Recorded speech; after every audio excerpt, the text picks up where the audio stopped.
Hey, welcome into the weekend warm-up edition of Main Street Sports Today, presented by the Tennessee Orthopedic Alliance of Columbia. I'm Maurice Patton. That's Wade Neely. We'll be here with you for the next couple of hours talking local, regional, and national sports topics, and excited to do so as we get ready for the weekend. We continue to discuss postseason play at the high school level, at the professional level, and just a whole lot going on. Wade, how's your Friday so far? Man, Mo, Friday has been great. Been out all morning over at Merle School, Special Needs Day School here in Nashville. They're celebrating Field Day. And so got a little field day action. You got the classic sack jump, but they had the obstacle course going. They had a slip and slide. They even had a little bit of a foam party. They had a couple firefighters out there representing the East Nashville Brigade. So kind of a busy morning, but kind of a fun morning. And we did all that while ducking the weather, which was fantastic today. Let's not talk about ducking the weather, because I think that's going to be an issue later this evening as I get ready for some high school baseball. We'll be talking about that in the rundown. But just again, when we run through those schedules later, be sure you double check, because it's a buyer beware type situation. I think there is some wet stuff in the forecast as the day progresses, and I know of at least one game that's had a time change, because it's the one that I'm going to. So again, just beware going forward. Great show. Having said that, in our second hour, we will be joined by Ben MCKEE of Go Vols 24/7. We'll talk a little Tennessee baseball. They've gotten off to a good start in their final regular season series. We'll talk more about that with Ben, as well as some Lady Vol softball. They get cranked up in NCAA play this weekend. And fashion, let's say, is a topic up on Rocky Top. We'll see what Ben can enlighten us with as far as that goes here later in the show. In the next segment, we'll be joined by DONNELL SUGGS, editor-in-chief of the Atlanta Voice, talking a little Braves baseball. We mentioned that the Braves took care of business yesterday against the visiting Washington Nationals. They go on the road here for the next week, starting a series at Boston this evening. But we'll get some thoughts from DONNELL on where the Braves sit right now and what they're going to do with a certain young catcher. So looking forward to visiting with him in the next segment. We'll also talk some NBA playoffs, some NHL playoffs. WNBA gets started this weekend. We'll talk a little bit about that. So, I mean, we got plenty to get into over the next couple of hours, and we certainly will be doing all of that. So looking forward to it. Yeah, no shortage of topics. This is the final precipice we've reached before spring fling. You got playoffs here, playoffs there. You mentioned WNBA. It's going to be a busy weekend for them. I'm pumped about what we got on tap today. Yeah, so it's going to be a lot of fun. Let's go ahead and get it kicked off right now with yesterday's results and this weekend schedule on the rundown. This is the rundown. Here we go, boys and girls. Friday Rundown is here, so we get you started with your Thursday results. And we start with baseball, where Independence defeats Beach last night 12-8. Cleveland takes care of Blackman 2-1. Siegel topping Bradley Central 1-0. It was Houston 13, Clarksville 2. Clarksville with a 13-4 win in a second game versus Houston, 13-4 again. As those teams split there. Collierville topping Rossview last night 4-2. It was Columbia 9, Green Hill 3, and not one but two victories for Eagleville over Hollow Rock Brewston. 8-0 was your first, 11-0 was your second. In softball action yesterday, Eagleville also picked up a shutout victory, 2-0 over McEwen. Boys soccer action, Hendersonville over Beach, 8-3. It was Cookville 1, Siegel 0. Forest with a 2-0 win over Forest with a 2-0 win over Battle Creek, Also, Franklin 1, Ravenwood 0. Huntington doubled up Harpeth 2-1. It was same score for Clarksville over Rossview. Station Camp shut out Hume Fogg 4-0. Independence Academy with a 2-1 win over STEM Academy, and Chester County blanked Sycamore 1-0. Major League Baseball from Thursday. We talked about it a little bit on yesterday's show. The Braves closed out their series against Washington with a 5-2 win down at Truist Park. Also, Texas with a 1-0 win over the Astros. We'll talk more about that one later in the show. And we also mentioned this. The Sounds continue to take care of business down in Memphis. 3-0 over the Redbirds yesterday. Other games we go to now on the schedule. And again, check your local listings before you head out. These games could be moved. They could get canceled. Hopefully everybody stays safe if things build as anticipated a little bit later tonight. But here we go. We'll give them to you either way. Cleveland at Blackman at 1 o'clock. That is a 1 o'clock Central time start. So maybe we'll get you an update as this show continues. 3 p.m. Siegel is on the road at Bradley Central. 3:30, we'll see Rossview at Collierville. Houston at Clarksville begins at 4. Independence and Beach, as well as Green Hill at Columbia at 5. Chattanooga Christian at CPA. We don't have a start time listed. Same case for MUS at Lipscomb Academy. And again, check your local listings for all of these start times today. Softball action. Whites Creek is at Liberty Creek. That's a 5 o'clock start. Before that, though, at 4:30, Watertown goes to South Englewood Park to take on the East Nashville Eagles. Again, that's a 4:30 start. Watertown plays East Nashville at South Englewood Park at 4:30. Again, at 5 o'clock, it's Whites Creek at Liberty Creek. 6 o'clock starts for Mount Juliet at Page and Creekwood at Portland. We have no times for the following games, but you'll want to be sure and check on these anyway. Rossview is at Collierville. Arlington goes to Dixon County. Coffee County travels to Green Hill. Lawrence County is at Heritage, and that's Maryville Heritage, not White House Heritage. So if you are not on your way to that one, hey, you're probably not going to get there. Station Camp is at McNary Central. Joe Burns travels to South Pittsburgh. East Hamilton is at Stewart's Creek, and Oakland goes down to Walker Valley in softball action. Major League Baseball action tonight. It's a 6:10 start for the Braves at Fenway Park against the Red Sox. That game can be seen both on FanDuel and on the MLB Network. At 7:05 on Apple TV, Houston continues its series against the host Texas Rangers. The Sounds play at AutoZone Park against Memphis at 7:05 tonight. And in the WNBA, all three of these games are set to be shown on Ion. Atlanta is at Washington. That's a 6:30 start. Also at 6:30, Minnesota is at Dallas. So I guess that's going to be regionally televised. And then at 9, the Los Angeles Sparks are at the debuting Golden State Valkyries. Again, that's a 9 o'clock start. And all three of those games will be shown on Ion. Get the WNBA League Pass cranked up. Watch them all. Free trial this weekend, too, for the newbies there. Saturday, let's go boys soccer. Big sectional action all day long on the pitch all across the state of Tennessee, but we'll focus on these. STEM Academy will be at Liberty Creek. White House Heritage is on the road at Independence Academy. You can see Harpeth on the road at Forest. It'll be Battle Creek traveling to Huntington. Murfreesboro Central will be at South Doyle. Loudon will come visit Franklin County. Sycamore traveling to Station Camp. Hume Fogg is on the road at Chester County. Siegel over in East Tennessee at Cleveland. Howard visiting Cookeville. Beach will travel to Franklin. Ravenwood is visiting Hendersonville. Rossview will host Bartlett on Saturday. Houston will host Clarksville. Knoxville Grace will host Grace Christian Franklin. Hope I got that right. Boyd Buchanan will be on the road at Good Pasture. Notre Dame will be at Webb Bell Buckle. Franklin Road Academy at Lausanne. And Baylor will hit the road for a trip to Innsworth. Major League Baseball on Saturday at 6:05. It's the Astros and the Rangers again in Arlington. And at 6:15 on Big Fox, it is the Atlanta Braves and the Boston Red Sox.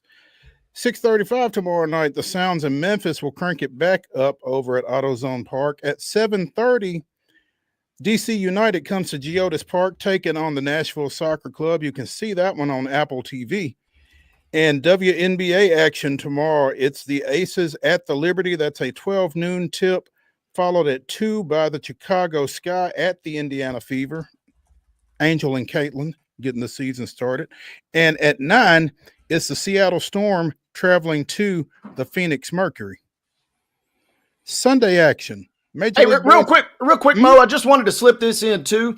They're going to have opening ceremonies tonight, but tomorrow, and I think even scheduled for Sunday, the summer games for the Special Olympics of Tennessee will be going on the campus of Lipscomb. They'll do the walk-in tonight at Allen Arena, and then they'll get ready to tear it up on track and field, bocce, and everything else over the course of the weekend. So special shout out to all of our competitors. Absolutely. And if you get a chance, get out to that. That'll be a lot of fun. Sunday, Major League Baseball at 12:05 on Roku. You can see the Astros and the Rangers.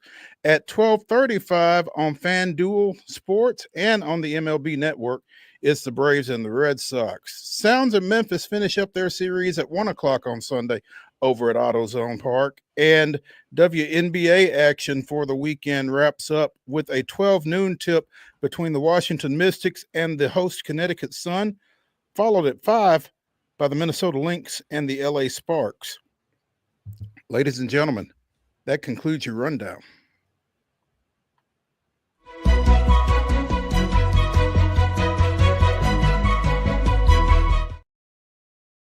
Your top story brought to you as always by the fine folks at Piggly Wiggly in Neely's Mill in Columbia. Be sure and check out their delicious daily deli lunch options available from 11 a.m. until 6 p.m. Also, their hand-cut meats and everything is cost plus 10% at the cash register. Piggly Wiggly, Neely's Mill, Columbia, bringing you our top story. And this one will resonate particularly with our professional wrestling fans.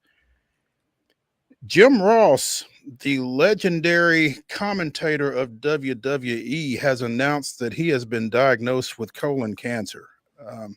The 73-year-old, again, bigger than life wrestling commentator wrote on socials, diagnosed this week with colon cancer, surgery being scheduled in the next week or two. I appreciate your concern and support. Obviously hoping he can get that dealt with and get back up to full speed. He has already been dealing with Bell's palsy, among other things, had a bout with skin cancer about 4 years ago, but was pronounced cancer-free and had surgery on his right hip last year. All of that went well. So obviously quite resilient 73-year-old Jim Ross, and hope he can continue that trend. No doubt, the Boomer Sooner himself has gone through a lot of health issues, but he continues to run right through them all like only good old JR can do. At 73, he doesn't have his fastball quite like he used to, Mo, but still doing a great job of calling the matches for AEW. But you will not find more kind of similar moments. A lot of our demographic is right there in that sweet spot of good old JR. I mean, my God, they've killed him. I mean, when Mankind is thrown off the top of the Hell in the Cell, as God is my witness, he is broken in half. Climb the ladder, make yourself famous, kid. I mean, Jim Ross is the epitome. He was much as a part of the WWE's Attitude Era as the product in the ring itself. The complete package. He really, really kind of transcended pro wrestling into the common culture, right? I mean, you say Jim Ross or JR, and I mean, more often than not, somebody's going to know who you're talking about, whether they're a pro wrestling fan or not. So Exactly. wishing him nothing but the best. One of the absolute best to ever do it. Guy has been on the professional wrestling scene for more than 50 years. He began his broadcast career in 74, worked in various roles for Vince McMahon. It's been alongside the King, Jerry Lawler, the pride of Jackson, Tennessee. And like you said, has had some memorable lines over his career. He is a 2007 WWE Hall of Fame inductee and has been the lead announcer for AEW for the past 6 years. So again, wishing Jim Ross the best as he deals with this latest health setback, and hopefully he'll be back in the saddle, back ringside here soon, and continuing to do his great work there. Did some Falcons games in the early 90s too for their radio team. So I mean, he's got the great barbecue sauces. I mean, JR is an American icon, and we are wishing him nothing but the best. No doubt. Let's go ahead and take a break here on Main Street Sports Today, presented by the Tennessee Orthopedic Alliance of Columbia. When we continue with the weekend warm-up, we'll be joined by DONNELL SUGGS of the Atlanta Voice talking Braves baseball. Stick around.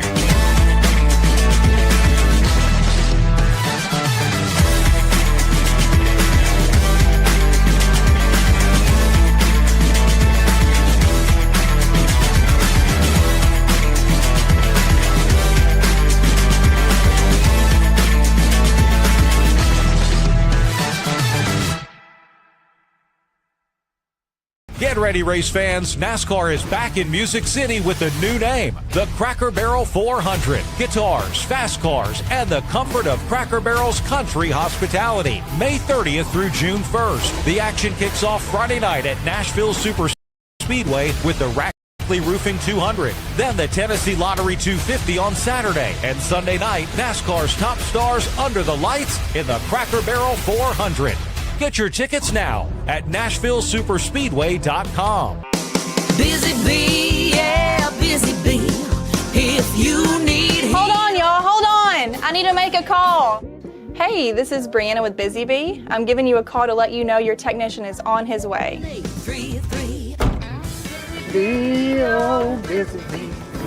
Guys, not yet. Not yet. Busy bee, oh, Now busy ready, bee. guys. Call 775-7833. Custom Stone Handlers supplies over 600 distributors and suppliers with quality stone products. Along with Riverstone, we produce and distribute over 100 building, landscape, and other bulk products. Our goal is to provide quality products, service, and partnerships to ensure our customers' success. We firmly believe the measure of any person or company is how you treat other people and customers. Give them a call at 931-490-4990 or visit CustomStoneHandlers.com.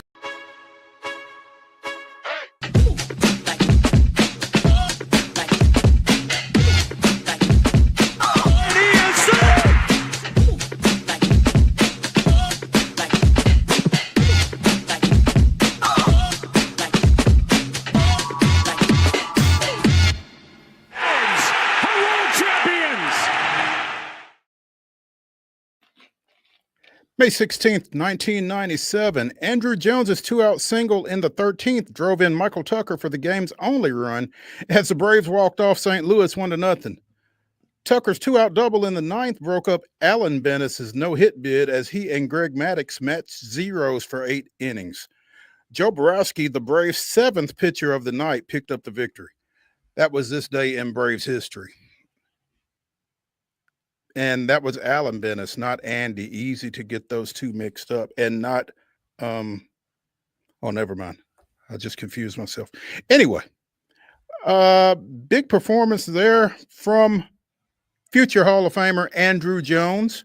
And the Braves got another big performance from a youngster yesterday in that 5-2 win over Washington. Again, we talked a little bit about that one yesterday during the show as Drake Baldwin went 3 for 4, drove in a run, and the Braves actually played a game that was decided by more than one run. So kudos to Atlanta for scrapping to some offense together again in that victory to close out the homestand before they go on the road to Boston, starting with that 6-10 start tonight up at Fenway Park. Chris Sale, former Red Sox pitcher, going back 1-3 with a 3.97. It'll be Garrett Crochet 4-2 with a 1.93 ERA going for the Red Sox. And again, Braves kind of got a little bit of momentum. They're back to 500 again for the second time in 3 days. They are 22-22. Meanwhile, Boston's been on a little bit of a skid. They are 5-8 in the month of May. They are 22-23 overall. Yeah, time to ship it up to Boston, and fun rivalry, fun little series to kind of dip your toe a little bit outside of the NL East waters that you've been kind of in the last couple of days and maybe see what the American League's about. This will be a fun little interleague rivalry, I think. No doubt. I think it typically is. Boston, again, been on a little bit of a slide here of late, and adding injury to insult, starting pitcher Taylor Houck has been placed back on the injured list for the Red Sox. He's got a forearm strain, been in and out, has given up 11 earned runs twice in a ball game this season, and so clearly something's wrong with him. He's expected to start the last game of the Brave series. I guess he was put on retroactively,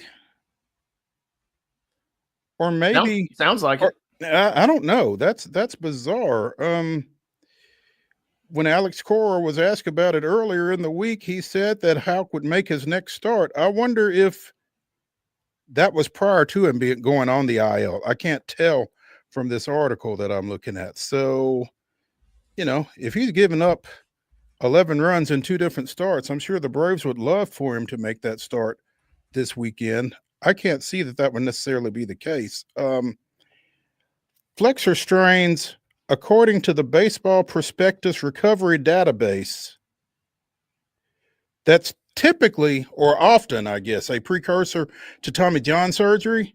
And the average absence for a pitcher diagnosed with that is 111 days.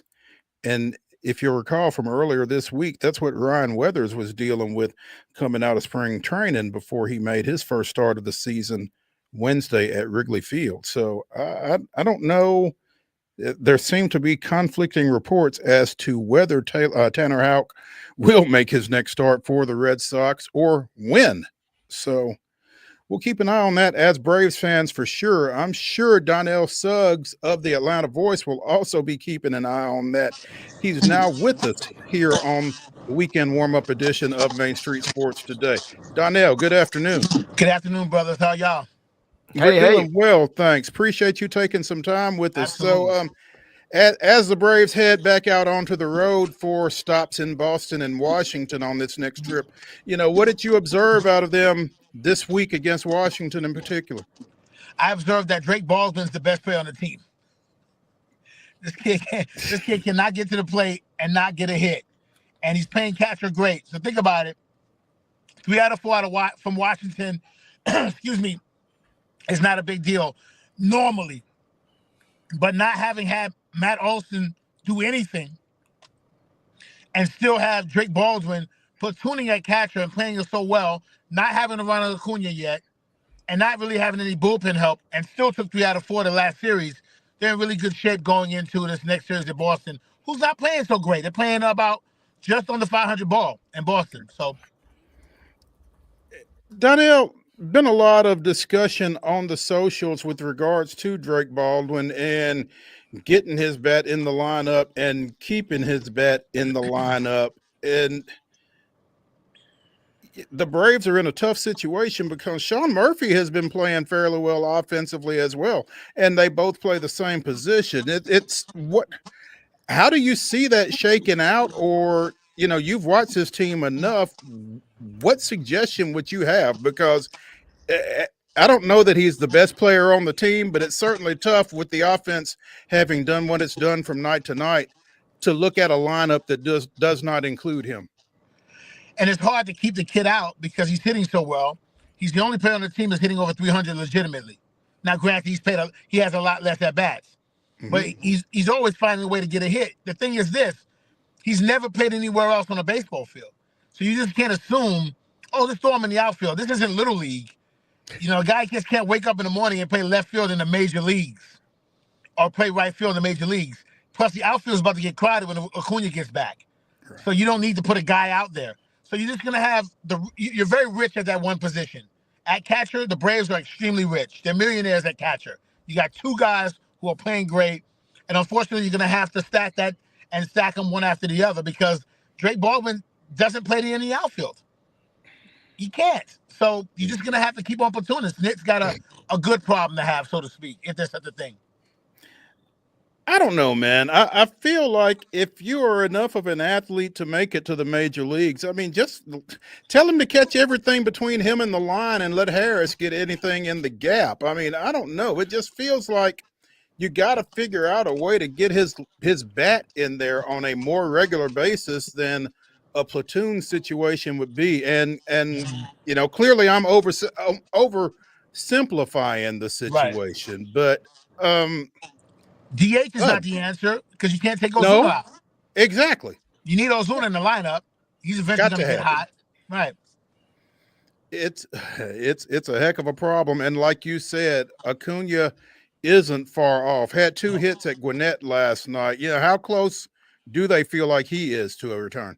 It's really less about the bat because the kid's a natural. It's really about him in the field. And he made a gaffe the other day in Gwinnett. I mean, it just happens. The ball's coming at you really fast. You got to do that over and over again. And you can't simulate how hard a ball's going to get hit as much as you practice it, as long as he's played his whole life. So they just want to get him comfortable in the outfield because he's got to play in the field. He's got to have to play in the outfield. Right. So you can't hide him. You put him in right. That's about the best you can probably hide him, maybe. So you just want to be used to being out there. So I think he's not going to obviously he's not going to play in Boston. He's not going to play in Washington. You don't want to have him start on the road. So more than likely, when they get back here, he'll be in the lineup because he's healthy. He's ready. He looks great. Looks fantastic. Okay. Yeah. Okay. So probably going to get him back when they get back home after this road trip. Yes. Spencer Strider likely to start on this road trip, right? In Washington, as the plan currently stands, he'll be starting in Washington in a couple of days. And that'll be great just to have him out there because now you're talking about a world-class starter. He can start for any team in the Major League Baseball, and he's somebody that you only got one start out of. So that's great. The starters have not been the problem, actually, believe it or not. It's after the 6th inning where the issues kind of lie. So Spencer coming back will make it even better. Speaking of starters, Atlanta kind of got a little lucky with the schedule. Didn't have to deal with Skeens. Didn't have to even go against Mackenzie Gore. They do get Crochet. And Vegas predicting a low-scoring game tonight. Donnell, how do you see tonight's game going, and what does Atlanta need to do to get to this guy? This kid Crochet's ERA is just under 2. To be honest with you, the last couple of weeks, he actually hasn't even given up 2 runs. So it's going to be, if you're going to get a tough start, you're going to probably get it tonight. The Braves haven't scored a lot of runs. They're 14-1 in games that scored more than 5 runs, if you can believe that. 14-1. Problem is, you played 40-something games already. So the scoring has already been an issue, and it's even worse on the road. So I'm thinking a very low-scoring game against one of Boston's best starters. Try and dink and dunk maybe to get to him, or we know Atlanta can has some pop, and obviously you got some favorable field conditions up there as well. Short left porch, that's always nice. Austin Riley's so due. Matt Olson is beyond due. Michael Harris is hit safely in 8 of his last 10. I know that's not great. It's like a little small streaks in between, but that's good for him. So there's guys who can get after it a little bit, and this might be the time to do it. But unfortunately, you're getting one of their best starters when you got to do it. Yeah. Donnell Suggs of the Atlanta Voice joining us here on Main Street Sports Today, presented by the Tennessee Orthopedic Alliance of Columbia. Donnell, I know that traditionally the Braves aren't a team that put a lot of runners in motion, but when you're struggling as much as they are on offense with some of the foot speed that they've got, Eli White, Michael Harris II, maybe Nick Allen to a lesser degree. Might it behoove them to start some guys a little bit more? You want to get a Stuart Fairchild in the lineup, but where? He's a good athlete, but where? It's like the lineup's already been shaken up a little bit. You're thinking about moving Olsen down. You'd like to put a little more speed at the top and the bottom, but again, you don't have a ton of guys that you want to take out of the lineup. Ozuna's not fast. Riley's not fast. Olsen's not fast, but you need the pop. So it's a weird space where if Acuna was healthy, he would be one of those guys, and you're going to get him back. But right now, the speed is hitting about 250. So you need, it's just like you want to keep Michael in the lineup, and Michael will be fine. He'll get back to normal, but you got to get on base first before you do base running.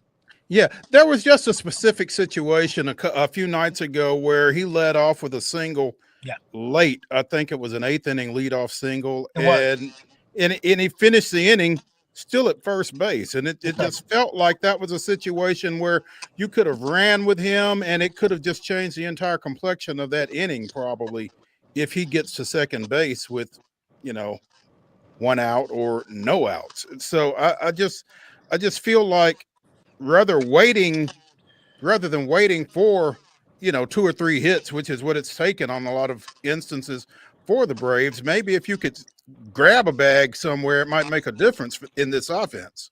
I was at that game.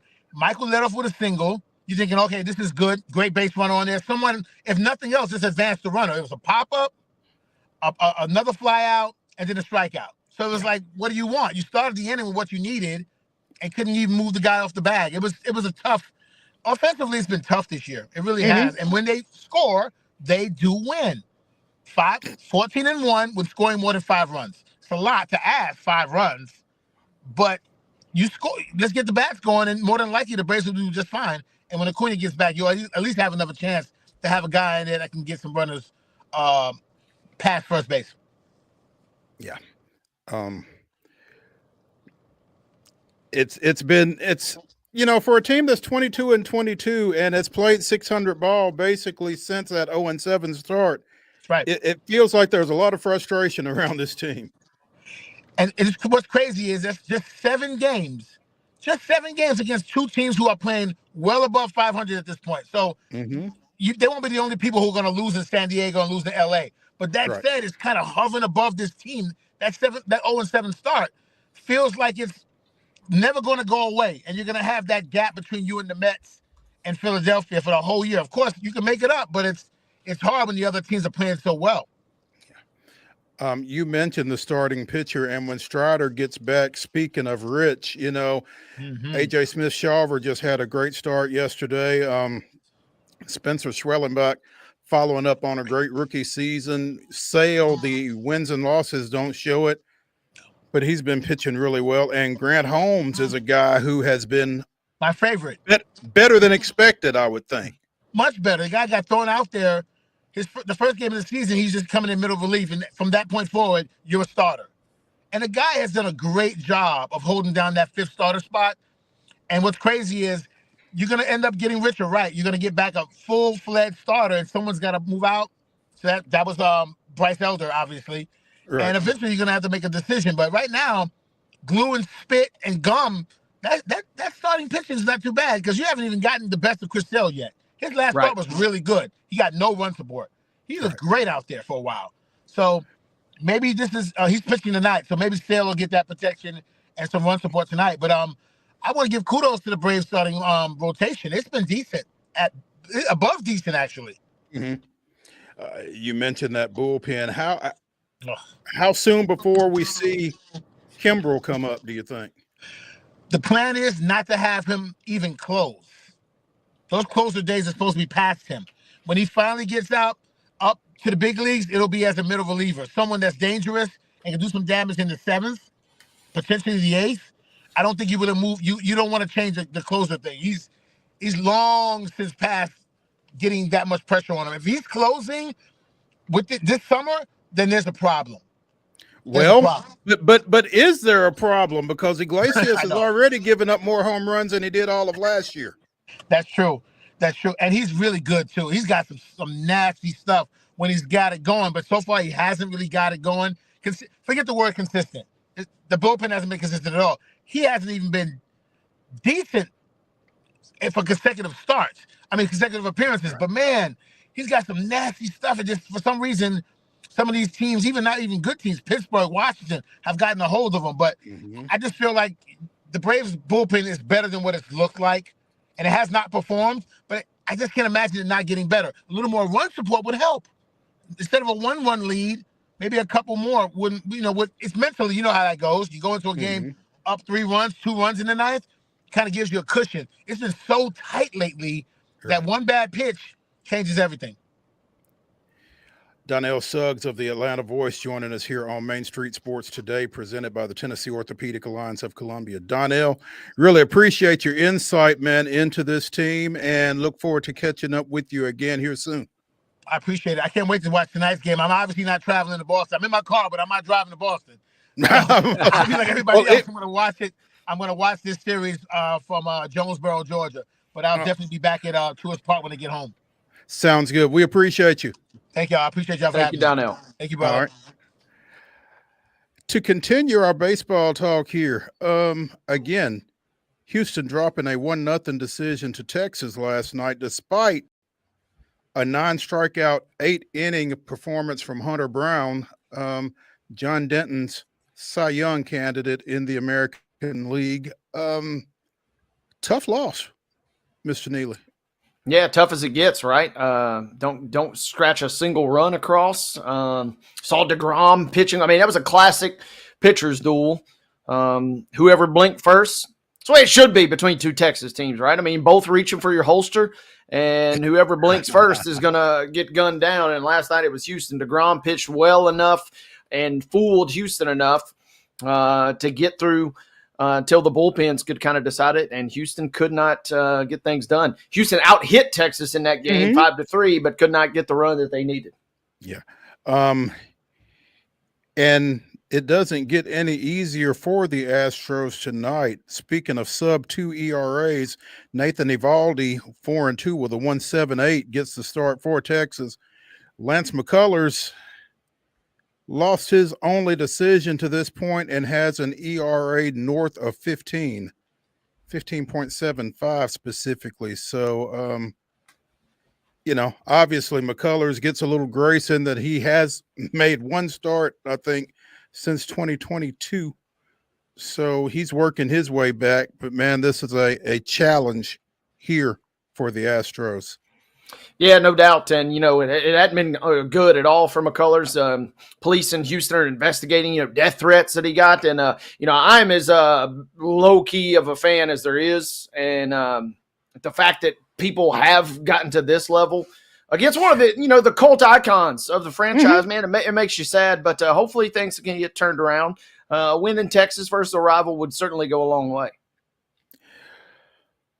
Astros having a little struggle.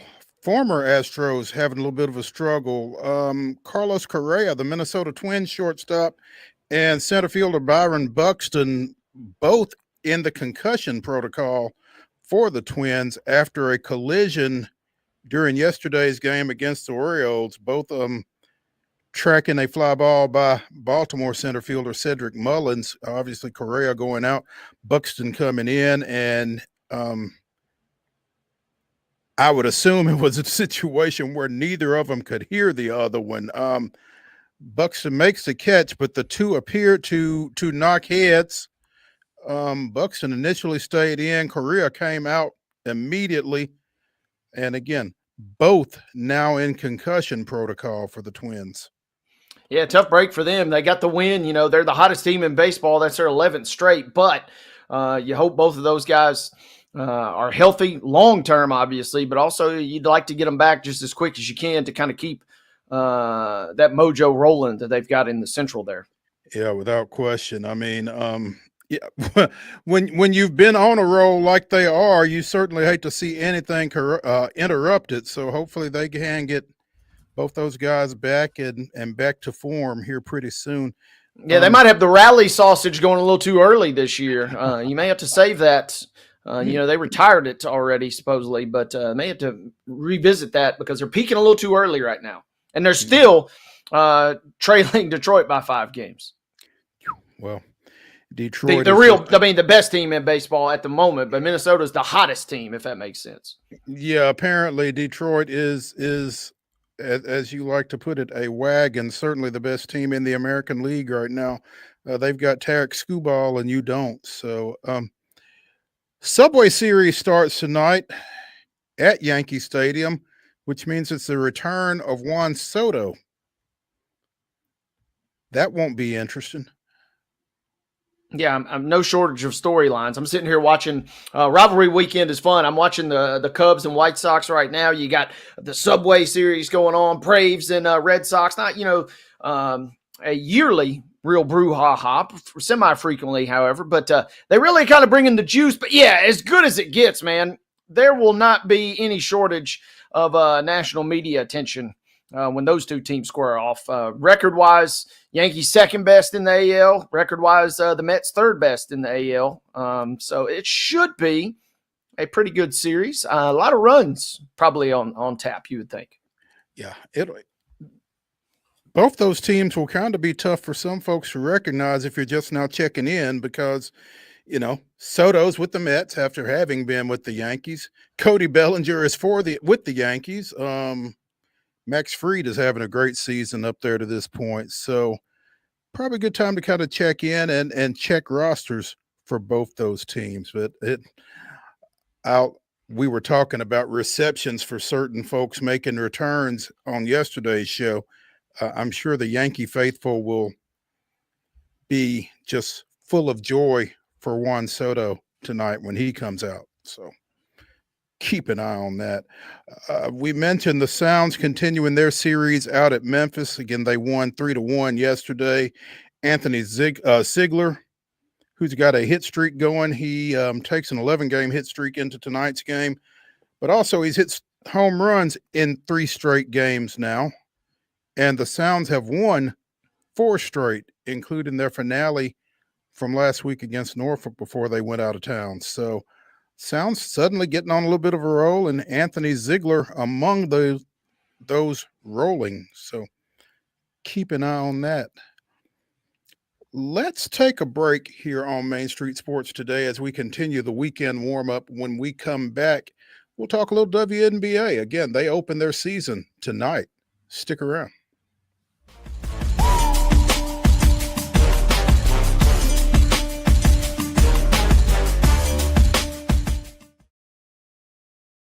If you want the latest in weather conditions, be sure to tune in to our Busy Bee Plumbing weather report each weekday on Mornings on Main Street.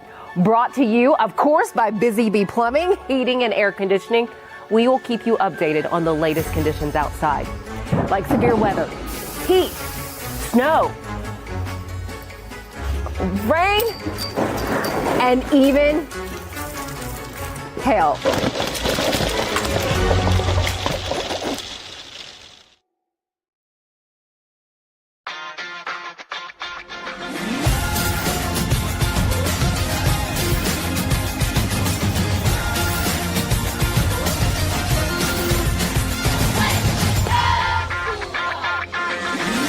Zion Christian Academy at zioneagles.org or 931-388-7531. You can schedule your appointment to visit their beautiful campus. Again, zioneagles.org or 931-7531 to schedule your visit today.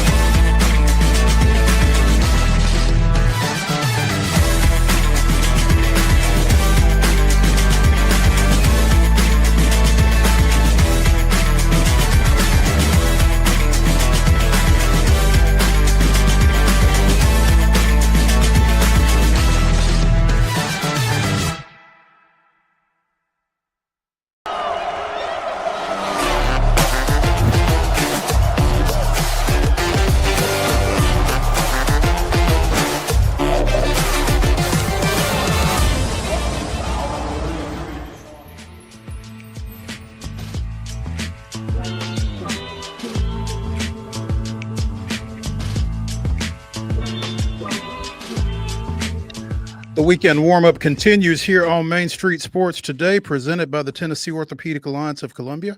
I'm Maurice Patton. That's Wade Neely. Later in the show, we'll be talking a little NBA playoffs, some NHL playoffs, and we will visit in the second hour with Ben McKee of Go Vols 24/7, talk a little UT baseball, UT softball, and UT uniforms. Looking forward to all of that. Right now, though, the WNBA gets its 2025 season officially started tonight. We got 3 games, as we mentioned, during the rundown. Atlanta goes to Washington. In the late game tonight, Los Angeles is at the Golden State Valkyries, making their debut as an expansion team. And it'll be the Minnesota Lynx, the defending Western Conference champions, against the Dallas Wings and top draft pick Paige Beckers. Feels like that one's kind of the marquee game of the night, Wade. What do you think? Tonight, yeah, that's probably fair. I mean, the real compelling storyline for Sparks and Valkyries, obviously you kind of want to see what the Valkyries are about. Whether or not Kate Martin, man, got some major props. It was so sweet to see Asia Wilson saying my baby's all grown up, even though she's now over a member of the Valkyries. But it was kind of fascinating to see how they play. Cam Brink, be fascinating to see as the season especially continues how she returns. She just dropped some photos from the Sports Illustrated swimsuit edition, so I don't know that basketball is necessarily feels like it's maybe at the top of the priority list. She's got podcasts and other things going on, but you're right. Lynx and Wings, that will get your eyeballs on tonight. There is a reason that all three of these games are on Ion or League Pass tonight. Tonight's kind of just the appetizer, if you will.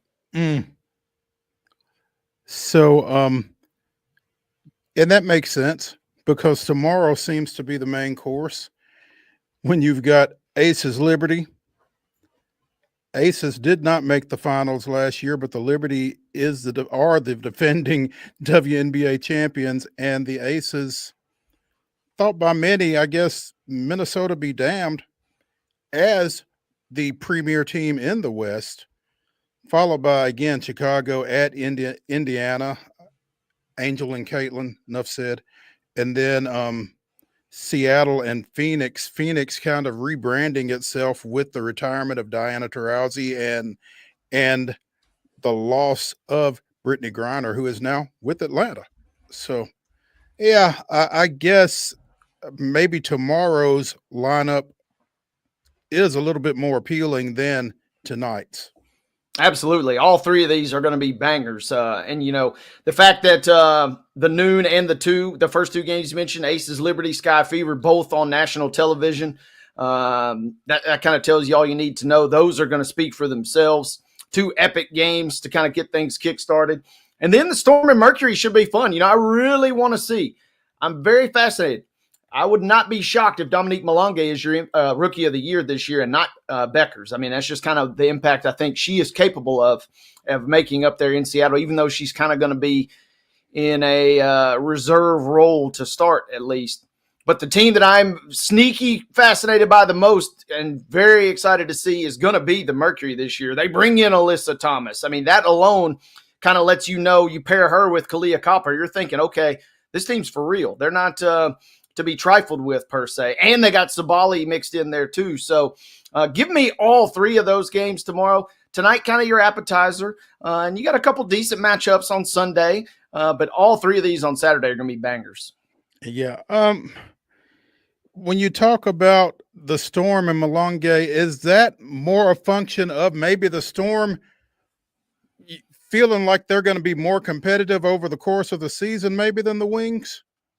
I think so. And I mean, I also just think that at her, if and when she develops into what she could become, she's going to be able to impact the game, I think, a little more across multiple. She's kind of a Wemby light in that sense, right? She can do a little bit of everything with her shot blocking ability. She can obviously grab rebounds out the wazoo and some scoring to go along with it. Beckers will find that role. And, I won't be shocked if Beckers, she was your odds favorite to win Rookie of the Year for good reason. But don't be surprised if Malonge gets into a little bit better role. We're talking about the first ever international player winning Rookie of the Year. That's wild. She's the most high profile one that I can think of for sure. Yeah. And because I guess most of your international players have come over here right as veterans. Right. So, when you come over and go number 2 overall from overseas, I mean, that alone speaks to the talent that you can rip with. Yeah. Interesting. And I think the Storm is going to be interesting. They're going to be a Again, lot of fun to watch. yeah, Alicia Clark going back up there among other things. Gabby So- Williams, Back for a whole Hall year. Douglas, yeah, her and Malonga both there together. I mean, that's going to have a little bit of a natural connection. See what we maybe get out of Skylar Diggins, kind of in the later stages of her career. They will be sneaky fun to watch, and they were sneaking around the chicken coop at the end of last year as a potential team that could make a run deep in the postseason. And it feels like that performance late in the year is what kind of sparked them to do some things over the offseason. Again, bringing Clark back for that veteran presence, drafting Malonga, again, securing Gabby Williams for the entire season, that kind of thing. It's like they perceive that there's a window there for them, even in a conference with the Aces and the Lynx. Yeah, I mean, you get swept by the Aces in the first round, 2-0, but the fact you were the 5 seed and we're close to, flip-flopping that series and having home court advantage, and then just for good measure, you get the number 2 overall pick and bring in a super vet and clubhouse leader like Alicia Clark. Yeah, they got reason to be optimistic up there. We talked to Willie G. Ramirez earlier this week regarding the WNBA season, and one of the things that he pointed out that he would be keeping an eye on over the course of the season is Kelsey Plum going to the Sparks and, kind of going out on her own to some degree after having been with the Aces and kind of being a complementary player to some degree with that organization. You feel like she's going to go and really have an impact over there? I mean, they I just read an article today. I mean, they're right on the cusp. If a few things go their way, they sneak in the playoffs. If a few things don't go their way, they miss the playoffs. They feel right on the precipice unless something really comes together or unless something really falls apart, that they're going to be right there on that fringe. They will be. That's why tonight's game will be massive. They're favored by 5.5 in tonight's game versus an expansion team. Mm-hmm. You would think maybe a little higher perhaps, but that kind of speaks to the competitiveness, how well the Valkyries kind of loaded their roster, but it also speaks to, the Sparks are not a complete team by any means. And so it should be a fun one to close this out this evening. May not be a complete team, but you kind of like some of the pieces. Obviously, Plum, you mentioned Cam Brink and Rakea Jackson as well, the former Lady Vol standout. So, I mean, they've got some stuff to work with, obviously. Yeah, and De'Erica Hamby too. So, I mean, Plum kind of pairing with her, that natural chemistry you think would maybe get back in there. You got an aged, but obviously veteran Odyssey Sims. They have some sneaky pieces, and that's what I'm saying. They're right there on that precipice, it feels like. If a few things break their way, if Plum just absolutely explodes.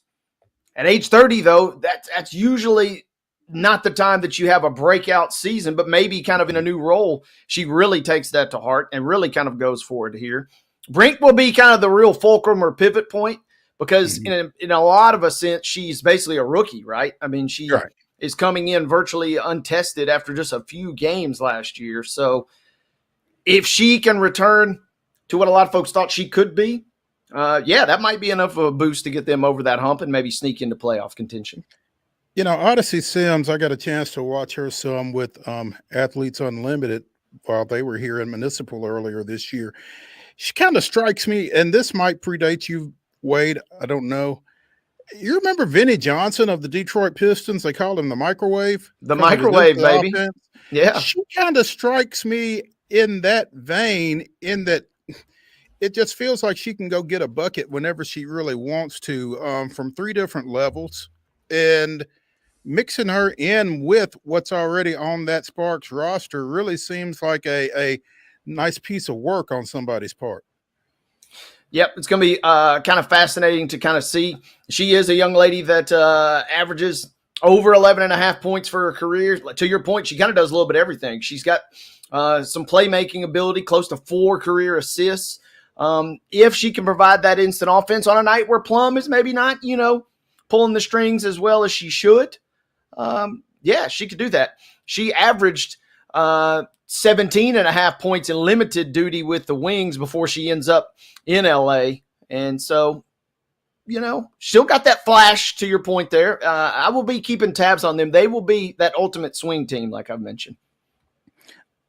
Atlanta doesn't typically draw a whole lot of attention, but they had the coaching change and they did bring Brittany Griner in. And I'm fascinated to see how, the change, not necessarily in scenery, but she hadn't played anywhere in the WNBA except with the Mercury and with Diana Taurasi. And I'm fascinated to see how, going and playing with a Ryan Howard and some of the other folks there in Atlanta, playing in a new system with Carl Semesco coming from Florida Gulf Coast, what that does in terms of maybe reviving, maybe rejuvenating her after all this time.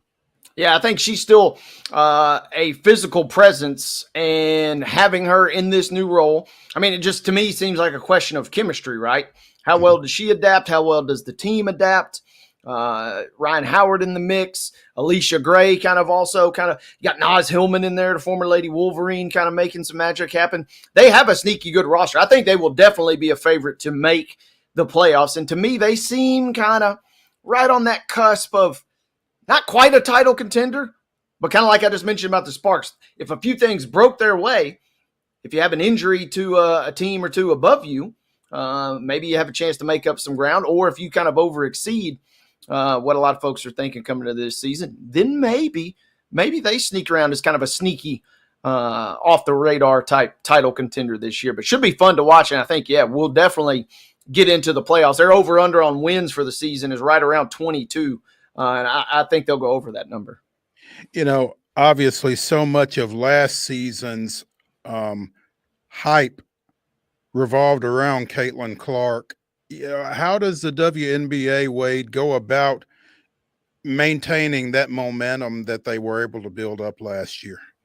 To me, it's you just put Caitlin Clark on national TV as much as possible again, and the rest will kind of take care of itself. She gets the spotlight, but everybody kind of benefits in that regard, and that's kind of the way it feels like to me. The recipe seems kind of simple. You got the natural, having them play the Sky in your primetime game on opening day, essentially, or opening weekend. That is flawless schedule making, storytelling. And, it feels like you're only going to go. She has now raised the bar so high, but what that is doing is that's allowing, you go to a Fever game to watch Caitlin Clark, and maybe you see Malanga. Maybe you see somebody else, and you're like, okay, I'm a fan of this player. I like this team. Just kind of getting the circus act of the Fever and Clark kind of to draw you in. You get the more kind of natural feel for the rest of the league. And I think that was their flow last year. And it feels like to me, you don't necessarily, if you're the execs, need to really reinvent the wheel. I'm looking through their schedule. They got a boatload of ESPN or ABC games throughout the course of the season. We'll keep up the hoops talk when we come back for hour number 2 here on the weekend warm-up edition of Main Street Sports Today, presented by the Tennessee Orthopedic Alliance of Columbia. We're going to switch it over to the men's side, though. Stick around when we come back and talk NBA playoffs, NHL playoffs, and more. And again, we've got Ben McKee of Go Vols 24/7 set to join us later in the show. Talk a little UT baseball as the final week of the SEC regular season and the SEC tournament next week loom. Stay tuned.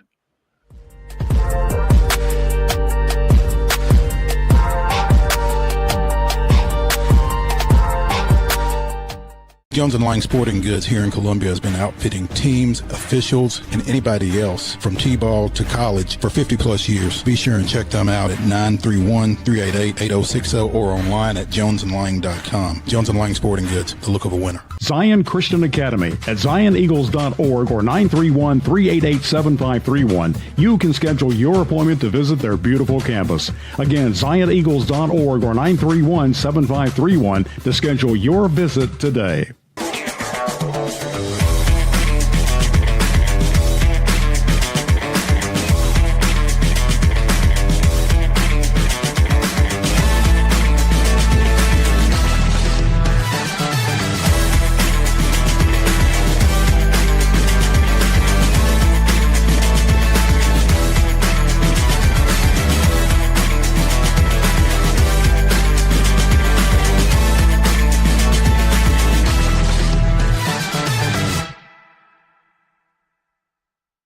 Custom Stone Handlers supplies over 600 distributors and suppliers with quality stone products. Along with Riverstone, we produce and distribute over 100 building, landscape, and other bulk products.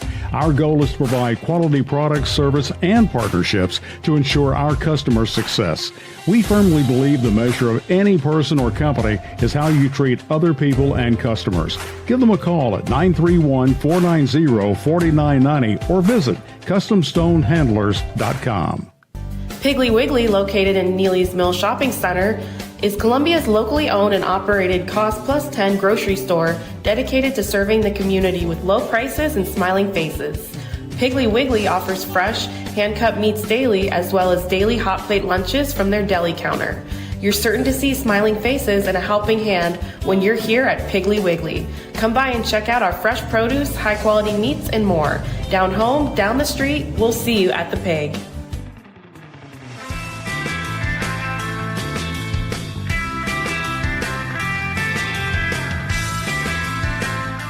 It's hour number 2 of the weekend warm-up here on Main Street Sports Today, presented by the Tennessee Orthopedic Alliance of Columbia.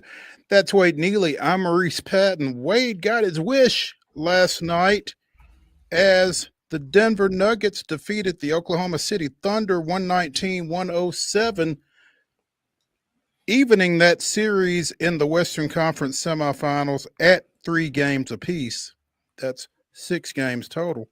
That means Game 7, they say they're the 2 best words in sports, and it'll take place, Sunday, I guess? Mm-hmm. Sunday, 2:30 Central Time on ABC. Denver goes to OKC, and anything can happen. Absolutely, and that begs the question, Mo. Game 7, Nuggets Thunder, the greatest player in the world versus maybe the second best player in the world and this year's MVP and SGA. Is that enough to get Mo to tune in to playoff NBA action on a Sunday? I think I know the answer, but I figured I'd at least ask. I might have to check on that one. That might be enough to get Mo to watch, ladies and gentlemen. Joker in a Game 7, that's going to be pretty riveting. He's already won one this postseason. Can he win the other? And I'm going to whisper this so Landon doesn't hear me. But other than the Game 2 blowout, Denver has been the better team in this series. And we saw it again last night. They took care of business. If it were not for everybody on the roster outside of Joker missing the broadside of a barn, they would have won Game 5, and they would have won the series last night. But as it was another classic battle. And we saw Jamal Murray. They're calling it the flu game. They asked him after the game, was there any consideration to not playing because you were so sick? And he didn't even answer. He just kind of smirked at the sideline report. He said, no, I'm playing. He had a great start to this game. Kind of went quiet in quarters 2 and 3, caught fire late, and then that was enough goods. But we also saw Christian Brown, finally a role player, emerged for Denver last night, and it was Brown who goes for 23. Strother had 15 off the bench, the former Gonzaga standout. All of that put together, OKC kind of reverted back to, we don't necessarily look as comfortable in this moment as our record and our talent might lead you to believe. And that's why I say I'm whispering it. But other than that Game 2 blowout, Denver has been the better team in this series to me. Mark, can we clip that out and send it to Landon and maybe ensure his I might reactivate my Twitter just to tag him and be like, hey, he would agree. He would agree. OKC, we saw this in last year's playoffs. All the talent, all the expectations. They probably are going to cruise in the postseason. And then they stub their toe. And then the questions become, are they experienced enough? We're talking about a very young team. Bringing in Hartenstein paid dividends. We saw him with some huge rebounds at the end of that Game 5 that kind of allowed them to escape with that victory. But other than that, this is still such a young team, despite the talent, despite the expectations. They got to learn how to do it, and they are up against it in a big way on Sunday. Denver won the NBA championship 2 years ago, trying to get a step closer to a second one in 3 years, but not so fast. How much of a concern is Aaron Gordon in his hamstring situation? We've seen one Western Conference team lose one of its key components to a hamstring, and it probably had I'm sure it had an impact for Golden State. not being able to go forward with Steph Curry against Minnesota. But how much concern is there on the Nuggets' part regarding Aaron Gordon?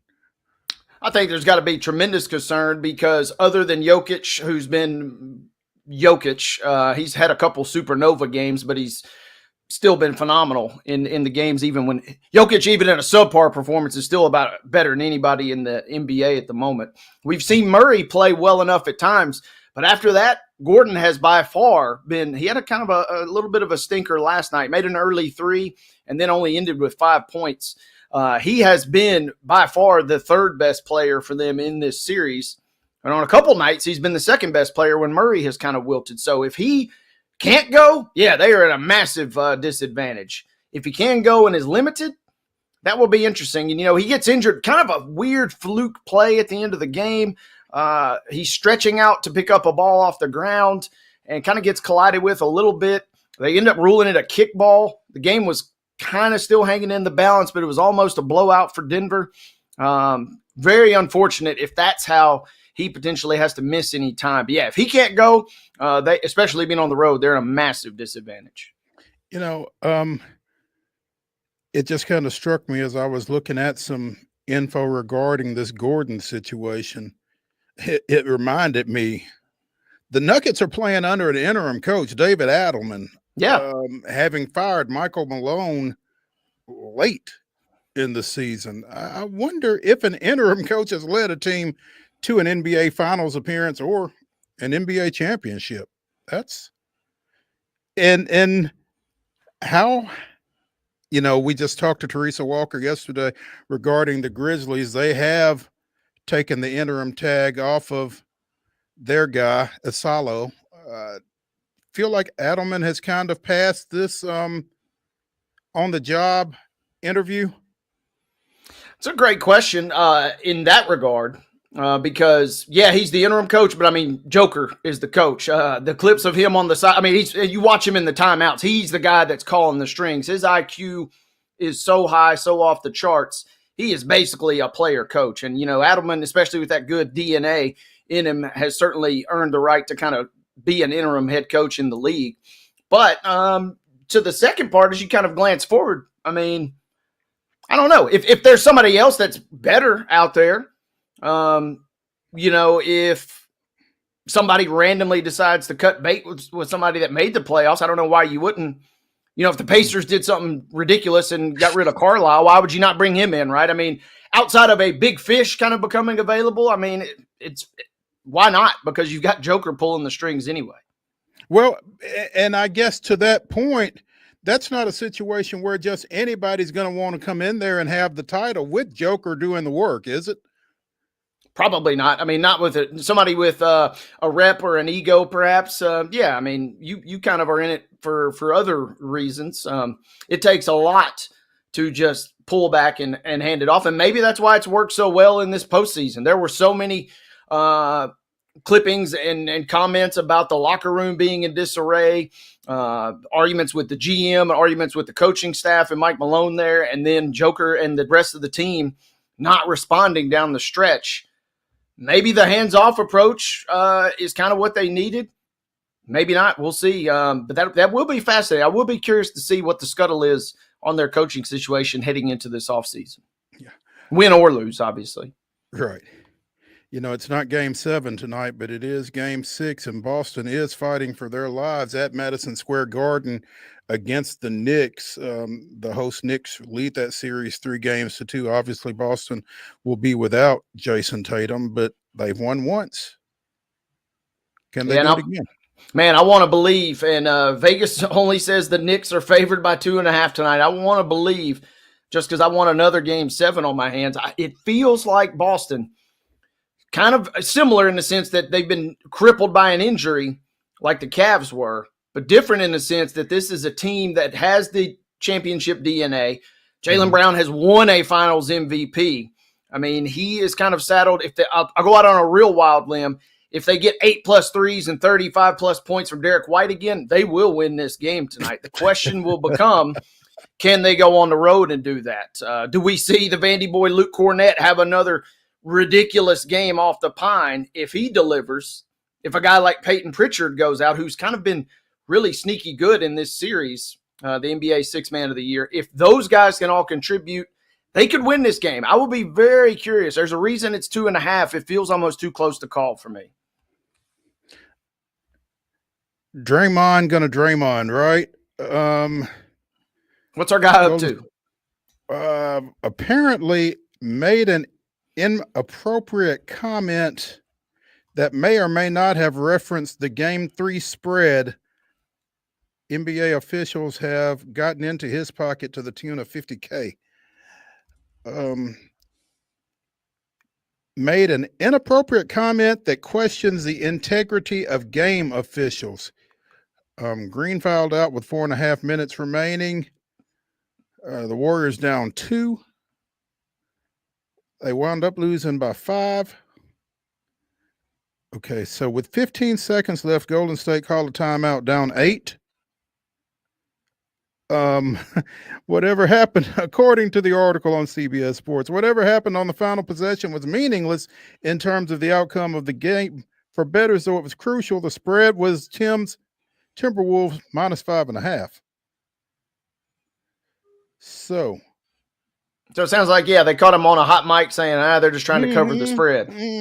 As play was about to resume, the game broadcast showed Green talking on the sidelines. He appears to say 5.5. I know what y'all doing. He's trying to hook the friends up. I mean, wow, the locals trying to get the local fans their money back a little bit. I kind of see it. So with a 5-point game, 102-97 was the final. Golden State covered. And yeah, he got hit for $50K for that. So, I mean, it doesn't necessarily sound like that big a deal, but the league does not take it lightly when players accuse officials of being corrupt. And I guess the ghost of Tim Donaghy still exists, right? Yep. They don't like they like their corrupt officials to really be corrupt. So just if you make any little passing references like this, yeah, that ain't gonna fly. I love this though. According to Spotrac, he's been fined $992,000 in his career. Almost 200,000 of that have come toward officials. Those are the suspensions, or excuse me, those are the fines. But he's also lost $3.2 million due to games missed due to suspension. He could be a little bit richer if things had gone a different way. $4 million. Wow, man. I mean, must have it. It doesn't appear to be hurting for it because he keeps putting himself in these situations. Or just doesn't care, one or the other. That's crazy. $4 million in fines and suspensions. That's, man, my parents would put me over their knee. I guess it's silly season in the NBA now that we've had the draft lottery earlier this week. Or maybe this isn't so silly after all. You know, obviously Dallas got the first pick and presumably Cooper Flag, but San Antonio has the number 2 pick. And with Giannis actually willing to listen for the first time since he's been in Milwaukee, could you see Giannis and Wemby in the same uniform on the same floor at the same time? I don't know if it'll happen, but I mean, that's what I said the night, the show right after the draft was everybody was saying it was rigged and things were favoring Dallas. It was San Antonio, the team that that really was the sneaky under the radar. Okay, yeah, they didn't get number 1 and land Flag, but you got 2. You got Dylan Harper, who would go number 1 in almost any other draft, and you could flip that for possibly Giannis. Somehow the Spurs win by losing, in a sense. I don't know that it will happen. It does kind of maybe feel like there's this internet groundswell that it might be San Antonio or might be Dallas, but it does feel like Giannis might be on the move, like you said, for the first time. Goodness gracious. It just doesn't sound fair. You know, Wemby and Giannis. I mean, it would be they're front court obviously would be the most ridiculous front court you've ever seen. I mean, think of that too. If you trade Flag and you got AD and Giannis in the same front court, I mean, the real key though for San Antonio is, do you have enough goods? What do you do with De'Aaron Fox, who you just got in? He's in the prime of his career. So, I mean, is he part of that deal? Is it Harper and De'Aaron Fox? You also have Castle, who's obviously your rookie of the year, and they picked him at 4th overall last year. So, I mean, in a way, they kind of have enough flexibility with this pick. And that's what I'm saying. This is the more sneaky win-win situation than even Dallas, because they have a ton of options for whatever they want to do. And Wemby has, I'm not going to say been ahead of schedule, but he almost feels ahead of schedule with his experience in the league. We're talking about him now. He was your runaway front runner for Defensive Player of the Year until his injury. So as long as he stays healthy, he's already reached that superstar status.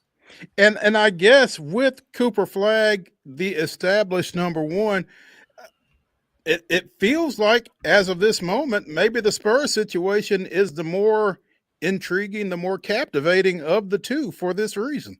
That's what I'm saying. I mean, Harper would go number one, it seems like, in almost any other draft. Got them good genes and whatnot. So if the fact that if you keep him and you just kind of plug and play, he kind of is a little bit of a clash with Castle. Kind of, how do you wiggle him in there with Castle and Fox? That kind of makes it a little odd. But, I mean, him alone would be an instant upgrade for the Spurs, who are already on the precipice of a playoff berth. They have the most options, it feels like, of anybody, save for the Thunder, who have approximately 2 million draft picks to flip if they want to. You said you weren't watching the Canes and the Caps anymore, so I guess you missed Carolina closing Washington out 3-1 last night. Did not watch a single second of this series. On one hand, I feel a little bad because the question is that the last time we saw Ovechkin grace the ice? There are real questions about if he's going to hang him up finally. I mean, that's what made that chase so fun. And, man, they flamed out in a big, big way right there to the final 2 weeks of the season, gunning for the President's Trophy alongside the Jets, and then losing to the Hurricanes. Man, it will be an interesting offseason for them, to say the least. Speaking of the Jets, 4-0 over Dallas. Dallas still leads that series 3-2, but the Jets showing some signs of life last night anyway. Yeah, major backbone from the Jets last night. And, I mean, that's what you would expect out of your 1 seed. But, man, Dallas had been such a wrecking ball coming into this series, and then through the first few games of this series. Was kind of surprised, not by the fortitude of the Jets so much so as I was surprised by the shutout. Hellebuck is, the best goalie in the NHL. But holding Dallas to no goals after the numbers they had put up already through the first round and a half, rather. That was kind of surprising. That was a big, big win for Winnipeg. Well, now the Stars would have been shut out in their last game had it not been for Grandlin, who scored all 3 of their goals the other night. Yeah. So, you've got the Maple Leafs going to the Panthers tonight. The Panthers looking to win the series on home ice, leading at 3-2. I got nothing for you other than Toronto has yet to win on American soil this postseason. I don't think that happens tonight. They're a big underdog, according to Vegas. They lost all the momentum they had, man, in the blink of an eye, right? Up 2-0 in the series to getting their pants pulled down, the reverse sweep, as it were, in this series. I think Florida closes it out tonight. There we go. Let's take a break here on the weekend warm-up edition of Main Street Sports Today, presented by the Tennessee Orthopedic Alliance of Columbia. When we come back, we will talk SEC baseball, specifically Tennessee baseball, with Ben McKee of Go Vols 24/7. Stick around.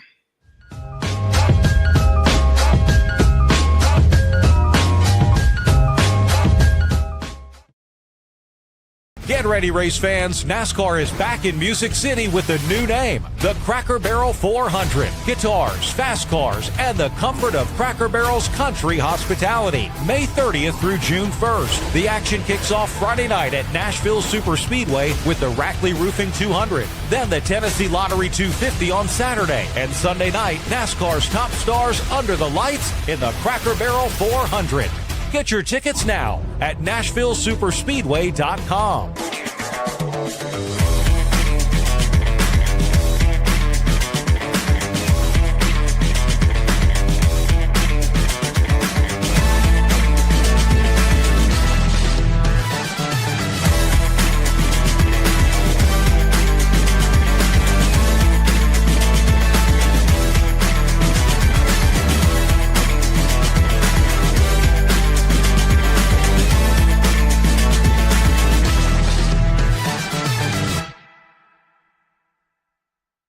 Jones & Lang Sporting Goods here in Columbia has been outfitting teams, officials, and anybody else from T-ball to college for 50-plus years. Be sure and check them out at 931-388-8060 or online at jonesandlang.com. Jones & Lang Sporting Goods, the look of a winner. Piggly Wiggly, located in Neely's Mill Shopping Center, is Columbia's locally owned and operated Cost Plus 10 grocery store dedicated to serving the community with low prices and smiling faces. Piggly Wiggly offers fresh, hand-cut meats daily, as well as daily hot plate lunches from their deli counter. You're certain to see smiling faces and a helping hand when you're here at Piggly Wiggly. Come by and check out our fresh produce, high-quality meats, and more. Down home, down the street, we'll see you at the Pig.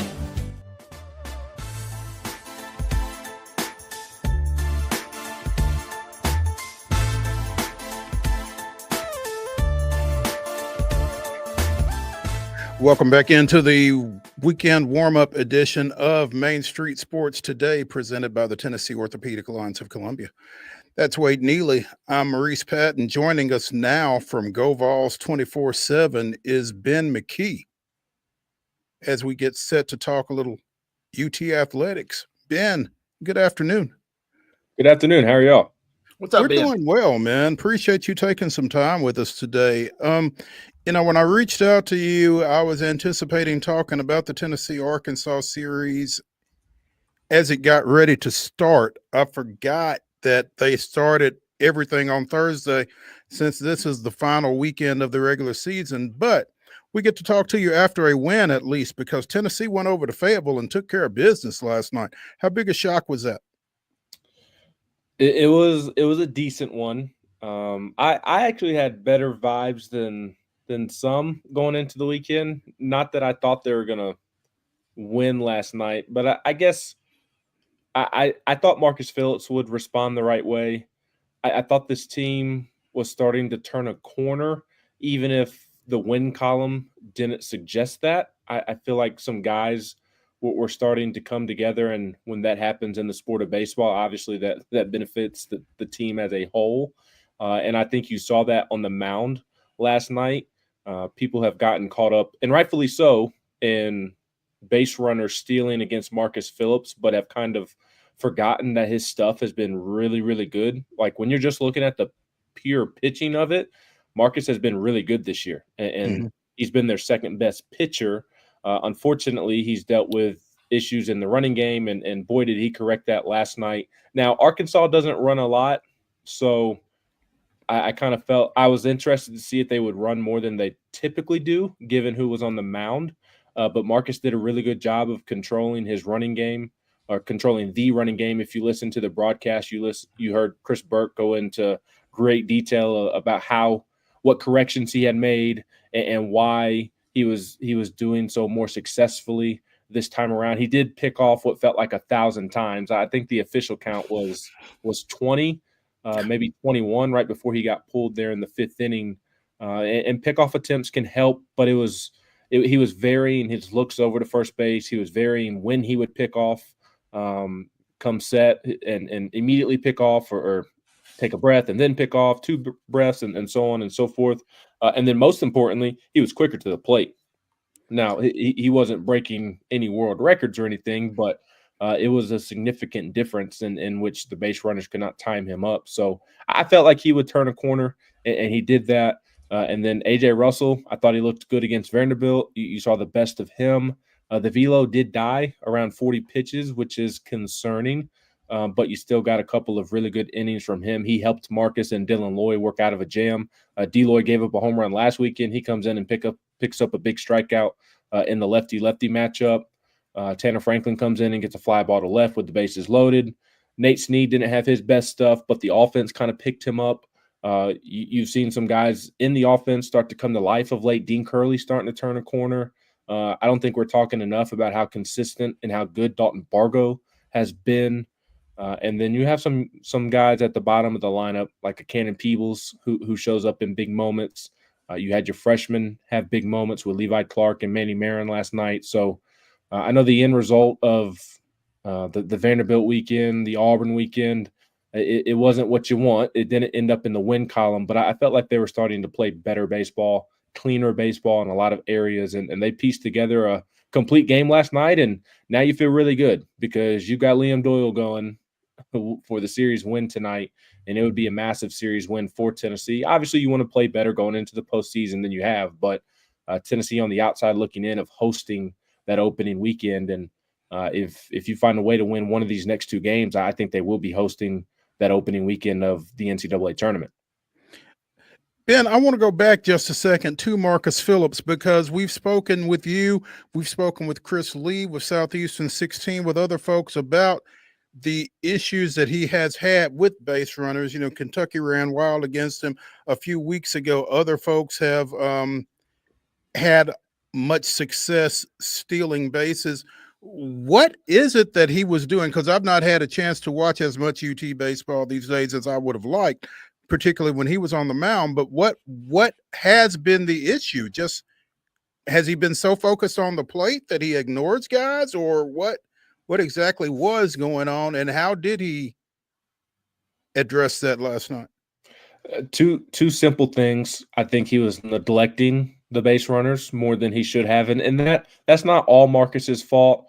I do think that their philosophy about controlling the running game can be a bit flawed at times. They are so hyper-focused on they term it the war at the plate instead of the battle on the bases. If you win the war at the plate, then the battle on the bases, it doesn't matter, which is a correct line of thinking.